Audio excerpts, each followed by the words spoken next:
Very good morning and welcome to my online classes. I am doctor Ashok Yadav और बच्चों हम बात कर रहे हैं फाइलम कॉर्डेटा के विषय में। पिछले वीडियोस में बच्चों हम लोगों ने सुपर क्लास टेट्रापोडा के क्लास एम्फीबिया के कुछ यूनिक कैरेक्टरिस्टिक को जानने की कोशिश की, जिसमें बच्चों हम लोगों ने ये देखा कि क्लास रेप्टिलिया सबसे ऐसे सफलतम प्राणी रहे जो पूर्ण रूप से स्थल पर जीवन व्यतीत करने के लिए अनुकूलित थे। अगर यहीं हम थोड़ा सा कंपैरिजन करके देखें बच्चों, तो पिछले वीडियोस में जो हम लोगों ने बात किया था एम्फीबियंस के विषय में, एम्फीबियंस जो है बच्चों फुल्ली एडॉप्टेड नहीं थे स्थलीय जीवन व्यतीत करने के लिए। कहीं ना कहीं उनको अपने जीवन का कुछ न कुछ समय व्यतीत करने के लिए वाटर की आवश्यकता होती थी, अर्थात बिना वाटर के बच्चों वो अपना जीवन व्यतीत नहीं कर पाते थे, इसलिए वो एम्फीबियंस कहे गए। अर्थात उनका जीवन जो है बच्चों स्थलीय जीवन के साथ साथ जलीय जीवन भी ज़रूरी था। वहीं biological evolutionary point of view से अगर हम देखें बच्चों, तो नेचर ने कुछ एडवांस एनिमल्स के रूप में जो जनरेट किया, एडवांस एनिमल्स के रूप में जो उन्होंने बनाया, वो क्या था बच्चों? क्लास रेप्टिलिया के एनिमल्स, जो स्कॉर्सिटी कंडीशन में भी, जो वाटर की बहुत सारी स्कॉर्सिटी में अर्थात वाटर की बहुत कमी में, अर्थात रफ एंड टफ स्थान पर, ड्राई प्लेस पर भी जीवन व्यतीत करने के लिए अनुकूलित होते हैं। तो ये रेप्टाइल्स जो होते हैं बच्चों, ये रफ एंड टफ स्थान पर, यहाँ तक कि मरुस्थलों में भी अपना जीवन व्यतीत करने के लिए क्या है? अनुकूलित हैं। इनको बहुत कम पानी की आवश्यकता होती है बच्चों, जहाँ इनको बहुत कम पानी रहेगी वहाँ भी अपना जीवन व्यतीत कर सकते हैं ये। तो ये क्या हुए बच्चों? अर्थात वर्टिब्रेट की कड़ी में ये सबसे ऐसे सफलतम प्राणी के रूप में उद्धृत होकर आए जो फुल्ली एडॉप्टेड थे स्थलीय जीवन व्यतीत करने के लिए। ठीक बच्चों, तो ये सबसे पहले ऐसे सफलतम प्राणी हैं जो स्थलीय जीवन व्यतीत करने के लिए अनुकूलित हैं। तो आइए बच्चों, समय जाया न करते हुए हम बात करते हैं इनके और भी स्पेशल कैरेक्टर्स के विषय में। तो बच्चों हम लोगों ने डाइजेस्टिव सिस्टम तक पढ़ लिए थे। आज आइए हम डाइजेस्टिव सिस्टम के आगे इनके और फिजियोलॉजी को जानते हैं कि इनकी फिजियोलॉजी कैसी होती है। तो आइए बात करते हैं हम अब रेस्पिरेटरी सिस्टम के विषय में। Respiration by lungs through out the life. Reptilians में बच्चों पूरे जीवन काल तक, पूरे जीवन भर लंग्स के द्वारा क्या होता है? श्वसन प्रक्रिया होती है। वहीं अगर हम कंपैरिजन करके देखें तो एम्फीबियन में बच्चों जो श्वसन क्रिया होती थी वो लार्वल कंडीशन में वो गिल्स के द्वारा श्वसन करते थे, जबकि अडल्ट हो जाने पर वो लंग्स के द्वारा श्वसन करते थे। उनमें थोड़ा सा एक और स्पेशल कैरेक्टर था बच्चों कि वो कुटेनियस रेस्पिरेशन भी करते थे, अर्थात स्किन के द्वारा भी वो रेस्पिरेशन कर लेते थे जब वो कहाँ जाते थे बच्चों? हाइबरनेशन में या फिर एस्टिवेशन में, अर्थात समर स्लीप में या विंटर स्लीप में वो क्या करते थे बच्चों? जब उनके लिए अनफेवरेबल कंडीशन होता था, अर्थात जब वो प्रतिकूल अवस्था में होते थे, तो वो ज़मीन की गहराई में नीचे चले जाते थे 25-30 फीट की गहराई में, और वहाँ वो मॉइस्ट स्किन के द्वारा क्या करते थे बच्चों? श्वसन करते थे, जिसको हम कुटेनियस रेस्पिरेशन कहते थे। तो वो एम्फीबियंस में वो कैरेक्टर, उनका एक यूनिक कैरेक्टर्स था बच्चों, कि उनमें श्वसन 3 प्रक्रियाओं से माना जाता था, गिल्स के द्वारा, लंग्स के द्वारा और स्किन के द्वारा, और बक्कल कैविटी के द्वारा भी वो क्या करते थे? Lining of the buccal cavity के द्वारा भी श्वसन करते थे। लेकिन यहाँ हम देखेंगे कि जो रेप्टिलियंस होते हैं बच्चों, वो पूर्ण रूप से क्या है? लंग्स के द्वारा श्वसन करते हैं, अर्थात इनका लंग्स ज़्यादा इवॉल्व होता है as compare to the amphibians. Amphibians की अपेक्षा इनका जो लंग्स है बच्चों वो ज़्यादा इवॉल्व होता है। तो ये पूरा जीवन काल भर, पूरे जीवन पर्यंत ये लंग्स के द्वारा श्वसन करते हैं। आइए हम अगले कड़ी में बात करते हैं बच्चों। Ribs help in expand and contract the trunk. बच्चों इनमें जो रिब्स पाया जाता है, वो रिब्स क्या करते हैं? इनके ट्रंक को एक्सपेंड कराने में और कंट्रैक्ट कराने में सहायता प्रदान करते हैं। अर्थात बच्चों जब इनका रिब्स एक्सपेंड कर जाता है, फैल जाता है, तो इनके जो लंग्स हैं बच्चों, लंग्स के अंदर का जो वॉल्यूम है बच्चों वो बढ़ जाता है। जब वॉल्यूम बढ़ जाता है तो बच्चों लंग्स के अंदर का जो प्रेशर है, इंटरनल प्रेशर, वो घट जाता है, जिसकी वजह से बाहर के गैस अंदर आ जाते हैं। और वहीं दूसरी तरफ अब जब रिब्स कॉन्ट्रैक्ट करेगा बच्चों, सिकुड़ेगा, तो उस समय क्या होगा कि लंग्स के अंदर का जो वॉल्यूम है बच्चों वो घट जाता है, और जब वॉल्यूम घट जाएगा तो लंग्स के अंदर का इंटरनल प्रेशर बच्चों बढ़ जाएगा। जब इंटरनल प्रेशर बढ़ जाएगा तो ये जो इनके लंग्स का इंटरनल प्रेशर है एक्सटर्नल प्रेशर अर्थात इन्वायरमेंट के एक्सटर्नल प्रेशर से ज़्यादा होता है, जिसकी वजह से ये जो अनवांटेड गैसेस हैं इनको लंग्स से बाहर की ओर ढकेल देते हैं। ठीक बच्चों, तो इनमें जो कॉन्ट्रैक्शन और रिलैक्सेशन अर्थात एक्सपेंशन और कॉन्ट्रैक्शन की जो क्वालिटी पाई जाती है बच्चों, ये रिब्स में पाई जाती है। तो रिब्स क्या करता है, एक्सपैंड और कॉन्ट्रैक्ट करता है, तो इनके ट्रंक भाग अर्थात जो इनके ट्रंक का भाग है बच्चों वो फैलता है और पिचकता है, जिसकी वजह से इनमें गैसियस एक्सचेंज होता है अर्थात ऑक्सीजन का अंदर आना और कार्बन डाइऑक्साइड का बाहर जाना। ये फिजियोलॉजी, ये एक प्रकार की जो मैकेनिज्म है बच्चों ये होता है। तो इसके लिए रिस्पॉन्सिबल कौन है बच्चों, ribs are helpful for the expansion and contractions to the lungs. ठीक बच्चों, आइए हम बात करते हैं, they have more efficient lungs as compare to the amphibia अर्थात एम्फीबिया के कंपैरिजन में अगर हम ये देखें बच्चों तो रेप्टिलिया के जो लंग्स होते हैं वो ज़्यादा इफिशियंट होते हैं, अर्थात इनकी क्षमता जो होती है बच्चों ये ज़्यादा होती है। तो इसलिए ये पूर्ण रूप से अडॉप्टेड हैं स्थलीय जीवन व्यतीत करने के लिए, अर्थात इनको जल की आवश्यकता नहीं। क्यों?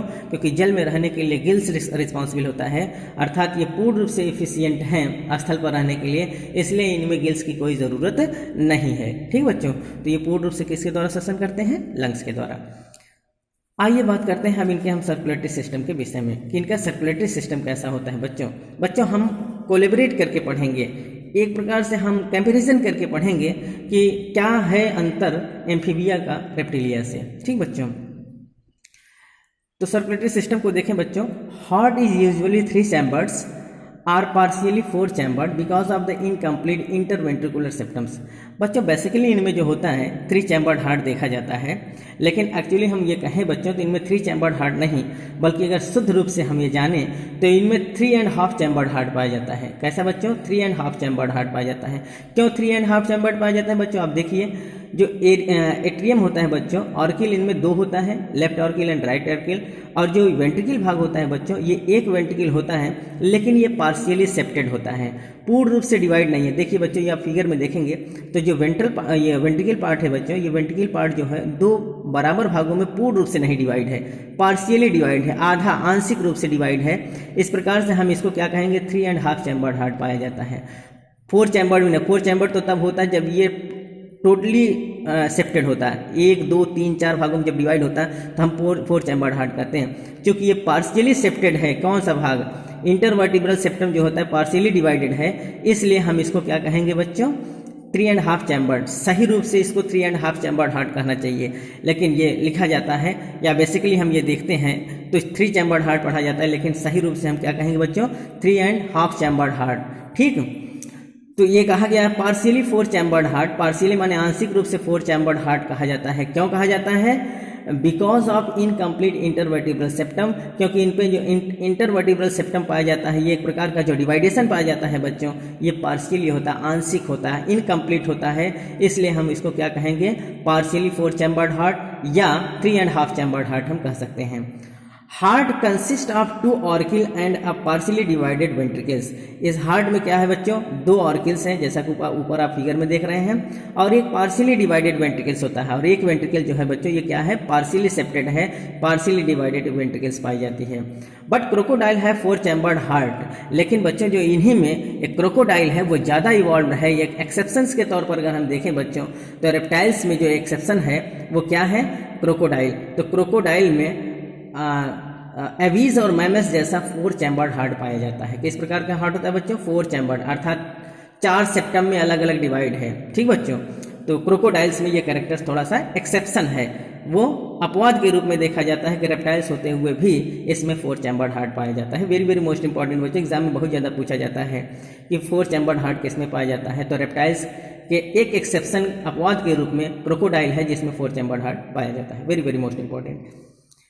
Erythrocytes that is the RBC are oval, biconvex and nucleated. इनमें जो बच्चों ऑर्बिसी होता है जिसे हम इरिथ्रोसाइट्स कहते हैं वो अंडाकार होता है, ओवल होता है, बाइकॉन्वेक्स होता है और उसमें न्यूक्लियस पाया जाता है, अर्थात न्यूक्लिएटेड, ओवल और बाइकॉन्वेक्स क्या पाया जाता है बच्चों, ब्लड वो आरबीसी पाया जाता है। तो इनका इरिथ्रोसाइट्स कैसा होता है, ओवल होता है, बाई कॉन्वेक्स होता है और न्यूक्लिएटेड होता है। ठीक बच्चों, renal portal system reduce, very very most important बच्चों। रीनल पोर्टल सिस्टम का मतलब ये है बच्चों, जहां आप फीसेस और एम्फीबियंस तक देख रहे थे तो उनमें डीऑक्सीजनेटेड ब्लड की सप्लाई, जहां आप देख रहे थे कि फीसेस में डीऑक्सीजनेटेड ब्लड की सप्लाई थी और एम्फीबियंस में क्या होता था बच्चों, मिक्स ब्लड की सप्लाई थी, अर्थात ऑक्सीजनेटेड और डीऑक्सीजनेटेड दोनों ब्लड क्या होते थे, मिक्स हो जाते थे। ठीक ना। और यहाँ आप देखेंगे बच्चों कि इसमें जो है इसमें धीरे धीरे इसमें सबसे ज़्यादा ऑक्सीजनेटेड ब्लड की सप्लाई होती है और कुछ ही कम आंशिक रूप से डीऑक्सीजनेटेड ब्लड की सप्लाई होती है। तो इनमें पोर्टल रीनल सिस्टम जो होता है बच्चों वो रिड्यूस्ड होता है, अर्थात वे आर्टीरियोसिस एब्सेंट होता है। जो वेनस आर्टीरियोसिस है बच्चों ये इसमें नहीं पाया जाता है। अर्थात कुल मिलाकर हम ये कहें तो इनमें डीऑक्सीजनेटेड ब्लड की सप्लाई बहुत कम होती है, ज़्यादा से ज़्यादा इसमें ऑक्सीजनेटेड ब्लड की सप्लाई होती है। इस प्रकार से हम ये कहेंगे तो इनमें रीनल पोर्टल सिस्टम क्या होता है, रिड्यूस्ड होता है, कम विकसित होता है। साइनस वेनोसस रिड्यूस्ड, अर्थात इनमें साइनस वेनोसस की प्रक्रिया जो होती है बच्चों क्या होती है, रिड्यूस्ड होती है, कम होती है, अर्थात अल्प विकसित होती है। तो इनमें क्या होगा बच्चों, तो आइए हम बात करते हैं deoxygenated and oxygenated blood do not completely mix up. आपने एम्फीबिया में देखा था बच्चों, थोड़ा सा ध्यान दीजिए, एम्फीबिया में हमने ये बताया था कि ऑक्सीजनेटेड और डीऑक्सीजनेटेड ब्लड दोनों क्या हो जाते थे, क्योंकि उसमें क्या होता था बच्चों, दोनों एक साथ मिल जाते थे। जब दोनों एक साथ मिल जाते थे तो उस प्रकार के ब्लड को हम क्या कहते हैं, मिक्स ब्लड कहते हैं। तो मिक्स ब्लड की सप्लाई जो होती थी वो एम्फीबियंस में होती थी, जबकि यहाँ हम देखेंगे तो oxygenated, deoxygenated and oxygenated blood do not completely mix up, पूर्ण रूप से ये मिक्सअप नहीं होते हैं in heart due to the partial partition of the ventricle. क्यों, क्योंकि वेंट्रिकल में आप देखेंगे क्योंकि इसमें पार्शियल पार्टीशन है। देखिए नीचे से पार्टीशन है, केवल ऊपर ही पार्टीशन नहीं है, क्योंकि जो ऑक्सीजनेटेड ब्लड होते हैं बच्चों वो लेफ्ट साइड में होते हैं और डीऑक्सीजनेटेड ब्लड राइट साइड में होते हैं। तो ज़्यादा से ज़्यादा ब्लड की सप्लाई जो बच्चों नीचे वाले भाग से होता है, यहाँ से, तो ये ज़्यादा से ज़्यादा शुद्ध ब्लड को उठाता है और बहुत कम ही ब्लड जो है यहाँ से यहाँ आ पाता है। तो इसमें क्या कहा गया है बच्चों, तो आप देखेंगे सो द पंप ब्लड है major fraction of oxygenated blood, इसलिए हार्ट से जो टिश्यूज में या सेल्स में ब्लड पंप किया जाता है बच्चों, उसमें ज़्यादा से ज़्यादा फ्रैक्शन में, ज़्यादा से ज़्यादा अनुपात में, ज़्यादा से ज़्यादा मात्रा में ऑक्सीजनेटेड ब्लड होता है, बहुत कम ही मात्रा में डीऑक्सीजनेटेड ब्लड की सप्लाई हो पाती है। तो इस प्रकार से हम ये कह सकते हैं कि कंप्लीटली मिक्सअप नहीं होता है, अर्थात शुद्ध ब्लड की सप्लाई ज़्यादा होती है, अशुद्ध ब्लड की सप्लाई इसमें कम हो पाती है। ठीक बच्चों, तो क्या होता है, maximum portions of the oxygenated blood supply from the through the heart to the tissues, अर्थात इसमें ज़्यादा से ज़्यादा ऑक्सीजनेटेड ब्लड की सप्लाई हो पाती है। ठीक बच्चों, ज़्यादा से ज़्यादा ऑक्सीजनेटेड और बहुत ही आंशिक रूप से डीऑक्सीजनेटेड ब्लड की सप्लाई इनमें होती है। ठीक बच्चों, तो ये एक अंतर है। आइए अब हम बात करते हैं इनके नर्वस सिस्टम की। तो they have 12 pair of cranial nerves, very very most important बच्चों। अगर हम biologically evolutionary point of view से अगर हम देखें बच्चों, चूंकि अभी तक हम लोगों ने देखा कि एम्फीबियंस में 10 पेयर्स ऑफ क्रेनियल नर्व्स पाया जाता है और यहाँ 12 पेयर ऑफ क्रेनियल नर्व्स पाया जा रहा है, अर्थात जो 12 पेयर कपाल तंत्रिकाएं हैं बच्चों, ये कहीं न कहीं इस ओर हमें सोचने के लिए बाध्य कर दे रही हैं। क्यों, क्योंकि क्रेनियल नर्व्स का एक्सेस होना या ज़्यादा होना, अर्थात इनके क्रेनियल नर्व्स में बढ़ोतरी होना कहीं न कहीं इस बात का द्योतक है कि जो रेप्टाइल्स होते हैं वो एम्फीबियन से ज़्यादा इवॉल्व हैं, ज़्यादा से ज़्यादा इनमें क्या है बच्चों, सोचने समझने की क्षमता है और ज़्यादा से ज़्यादा बुद्धिजीवी प्राणी के रूप में जाने जाएंगे। क्यों, क्योंकि इनमें क्रेनियल नर्व्स का ज़्यादा होना इस चीज़ का प्रतीक है, इस चीज़ का प्रमाण है कि ये कहीं न कहीं एम्फीबियन से ज़्यादा बुद्धिमान हैं, कहीं न कहीं एम्फीबियन से ज़्यादा कोऑर्डिनेशन इनमें पाया जाएगा, कहीं न कहीं एम्फीबियन से ज़्यादा इनमें क्या होगा बच्चों, बॉडी का बैलेंस होगा, ज़्यादा से ज़्यादा नर्वस सिस्टम इनमें इवॉल्व होगा। ठीक बच्चों, तो इनमें 12 पेयर्स ऑफ क्रेनियल नर्व्स पाया जाता है जो एम्फीबियन से एडवांसमेंट को शो करता है। वेरी वेरी मोस्ट इंपॉर्टेंट बच्चों, आप इसको ध्यान देंगे कि रेप्टाइल्स में 12 पेयर्स ऑफ क्रेनियल नर्व्स पाया जाता है। ठीक बच्चों, they do not have external ear opening, tympanum represent year, very very most important बच्चों। इनमें जो होता है बच्चों एक्सटर्नल ईयर नहीं पाया जाता, एक्सटर्नल ईयर की ओपनिंग इनमें नहीं होती है बच्चों, और टिम्पैनम जो होता है ईयर को रिप्रेजेंट करता है। ठीक बच्चों, इनमें जो होता है एक्सटर्नल ओपनिंग ईयर की नहीं पाई जाती है। ईयर है single auditory ossicles, very very most important बच्चों। जिस प्रकार से हम लोगों में कान में 3 ईयर ऑस्किल्स पाए जाते हैं। कौन कौन बच्चों? माइलियस, स्टेपिस और इनकस। उसी प्रकार से इनमें केवल एक सिंगल ऑडिटरी ऑस्किल्स पाई जाए, अर्थात सिंगल बोन्स के रूप में पाया जाए। इनके कान में केवल एक सिंगल बोन्स होगा, अर्थात क्या होगा? Single auditory ossicles. जबकि हम लोगों में 3 ईयर ऑस्किल्स पाई जाती है, माइलियस, स्टेपिस और इनकस। ये इनमें क्या होगा? केवल सिंगल पाया जाएगा। वेरी वेरी मोस्ट इंपॉर्टेंट बच्चों, अगला जो हम पढ़ने जा रहे हैं, Jacobson organ, that is the vomeronasal organs present at the roof of the buccal cavity concerned with smell detection. It is well developed in snake and lizards. Very very most important बच्चों, इनमें बच्चों जैकॉब्सन organ पाया जाता है। आप इसको remark करिए, very very most important. यहाँ से अगर क्वेश्चन उठता है सबसे ज़्यादा यहीं से उठता है बच्चों। जैकॉब्सन ऑर्गन्स, जिसको हम क्या कहते हैं? वोमेरोनेदल ऑर्गन्स, ये बच्चों बक्कल कैविटी के रूप पर पाया जाता है। अर्थात ये क्या करता है? बक्कल कैविटी के रूप पर होता है। ये जो आप ये फिगर में देखिए बच्चों, ये देखिए फिगर दिखाया जा रहा है, ये देखिए, ये जो है ये है इनका रूफ ऑफ बक्कल कैविटी, जिसे हम माउथ कहते हैं ये। और ये इनके ऊपर का जो जैकॉब्सन ऑर्गन है, या जिसे हम क्या कहते हैं? वोमेरोनेदल ऑर्गन्स कहते हैं। और यहाँ से निकला हुआ ये नर्स है बच्चों, जो ऑल्फैक्टरी बल्ब के और कनेक्शन देता है। और ये किससे इंटरकनेक्ट होता है बच्चों? ब्रेन से। इस प्रकार से इनका जो जैकॉब्सन ऑर्गन होता है बच्चों, ये क्या करता है? स्मेल को सेंस करता है, और ये स्मेल नर्व्स के द्वारा कहा जाता है बच्चों, ऑल्फैक्टरी बल्ब को मिलता है। और ये ऑल्फैक्टरी बल्ब क्या करेगा? पूरे सिग्नल्स को ब्रेन को प्रोवाइड करता है। ठीक बच्चों, इस प्रकार से इनका जो सेंट्रल नर्वस सिस्टम है ये ज़्यादा इवॉल्व है। तो जैकॉब्सन ऑर्गन क्या है बच्चों? Very very most important. Jacobson organ, या जिसे हम वोमेरो ऑर्गन्स कहते हैं, ये बक्कल कैविटी के रूप पर पाया जाता है, कंसर्न विथ स्मेल डिटेक्शन। और ये क्या करता है बच्चों? स्मेल को डिटेक्शन करता है, अर्थात सुगंध को बताता है, सुगंध को डिटेक्ट करता है। किसी प्रकार का गंध होता है तो उसका डिटेक्शन किसके द्वारा होता है बच्चों? जैकॉब्सन ऑर्गन्स के द्वारा होता है। क्या है बच्चों? इनका जो आप जीभ देख रहे हैं, ये टंग, ये बाइफिड प्रोट्रूसिबल टंग होता है बच्चों। ये टंग क्या होता है? ये अपने टंग को बाहर निकाल देते हैं। और ये टंग को जब बाहर निकालते हैं तो बच्चों ये टंग के द्वारा ही क्या होता है? इनको किसी स्मेल का सेंसेशन या डिटेक्शन किसके द्वारा होता है बच्चों? ये जीभ के द्वारा होता है। अर्थात ये अपने जीभ को अगर ना निकालें तो इनको किसी प्रकार का स्मेल का डिटेक्शन नहीं हो पाएगा। ठीक बच्चों, अर्थात एक ऑर्डरी फेरस पार्टिकल्स जो होते हैं, ऑर्डरी फेरस पार्टिकल्स, क्योंकि किसी भी स्मेल में बच्चों ऑर्डरी फेरस पार्टिकल्स पाए जाते हैं, और वो ऑर्डरी फेरस पार्टिकल्स इनके जीभ पर आ जाते हैं। और जैसे ही ये जीभ को अंदर करते हैं बच्चों, वैसे ही वो ऑर्डरी फेरस पार्टिकल्स जो होते हैं जैकॉब्सन ऑर्गन्स के इन कांटेक्ट में आ जाते हैं। और ये जैकॉब्सन ऑर्गन क्या करता है बच्चों? स्मेल को डिटेक्ट करता है, और डिटेक्ट करने के बाद इस नर्व्स के माध्यम से ऑल्फैक्टरी बल्ब को पहुंचाता है।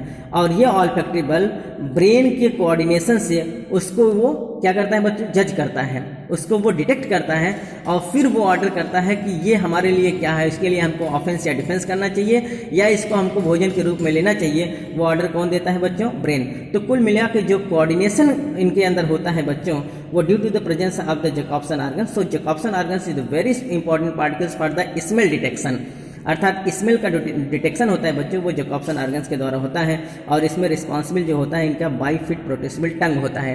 क्यों? क्योंकि टंग के ऊपर जो पाए जाने वाले पार्टिकल्स, जो गंध में पार्टिकल्स होता है बच्चों, जिसको हम कहते हैं ऑर्डरी फेरस पार्टिकल्स, वो टंग के माध्यम से इनके जैकॉब्सन ऑर्गन तक पहुँचता है। ये तो वेरी इंपॉर्टेंट है बच्चों ये। तो इस प्रकार से इनमें स्मेल का डिटेक्शन होता है। It is well developed in snakes and lizards. और ये जो जैकॉब्सन ऑर्गन्स है बच्चों, वो सबसे ज़्यादा डेवलप किस में होते हैं? स्नेक्स में एंड लिजर्ड्स में, अर्थात सर्प और छिपकलियों में ये जैकॉब्सन ऑर्गन ज़्यादा इवॉल्व होते हैं। इसलिए बच्चों जब आप देखेंगे सर्प या छिपकलियों को, तो वो किसी चीज़ को, किसी स्मेल को डिटेक्ट करने के लिए हर समय अपने जीभ को बाहर अंदर करते रहते हैं, जिससे इनको स्मेल का डिटेक्शन। बच्चों ये भी कहा जाता है, बहुत इंपॉर्टेंट चीज़ है, कि गार्डन्स में बहुत सारे अगर प्लांट लगे हों तो उसमें कुछ ऐसे भी प्लांट होते हैं जो शायद सर्प के लिए अनप्लेजेंट होते हैं। अर्थात वहाँ गार्डन में कुछ ऐसे प्लांट होते हैं जो इनके लिए अनप्लेजेंट होंगे बच्चों। तो ये अपने जीभ के माध्यम से, इनके जैकॉब्सन ऑर्गन के माध्यम से इनको ये पता चल जाता है कि ये हमारे लिए क्या है, अनप्लेजेंट है, और फिर वो वहाँ नहीं आते बच्चों। जो इनके कभी कभी आपने देखा होगा कि सपेरों को बुलाया जाता है, या फिर गांव के और लोग भी बता देते हैं कि सर्प यहाँ नहीं आता, इस गार्डन में सर्प नहीं आता। क्यों नहीं आता? क्योंकि कोई न कोई ऐसा प्लांट होता होगा जो इनके लिए अनप्लेजेंट होता होगा, तो ये अपना जीभ निकाल कर उसको क्या कर लेते हैं बच्चों, डिटेक्ट कर लेते हैं और फिर वो वहाँ नहीं जाते। बाय द वे अगर वहाँ वो आ भी जाते हैं तो अनप्लेजेंट स्मेल के कारण वो वहाँ से क्या करते हैं, चले जाते हैं। तो ये सब जो मैकेनिज्म होता है बच्चों, वो किस में होता है, इनके बाइफिड प्रोटिस्बिल टंग में होता है और जैकोब्सन ऑर्गन्स में होता है। ठीक बच्चों, The olfactory sacs communicates with the anterior part of the buccopharyngeal cavity by internal nares। जो इनका olfactory sacs होता है बच्चों, वो communicates होता है anterior part of the buccopharyngeal cavity by internal nares। जो ओपनिंग होती है बाहर की ओपनिंग को बच्चों हम क्या कहते हैं, एक्सटर्नल नेरिस, और इनके अंदर जो खुलता है उसको हम इंटरनल नेरिस कहते हैं। तो इंटरनल नेरिस से जो इनका इंटीरियर पार्ट ऑफ बक्कोफेरेंजियल होता है वो ऑल्फैक्टरी सैक से जुड़ा होता है, कम्युनिकेट करता है। ठीक बच्चों, तो वीडियोस लंबा होता जा रहा है बच्चों, आज हम इनके नर्वस सिस्टम तक जानेंगे। कल के वीडियोस में बच्चों हम बात करेंगे इनके एक्सक्रीटरी सिस्टम से आगे। तब तक के लिए बच्चों धन्यवाद।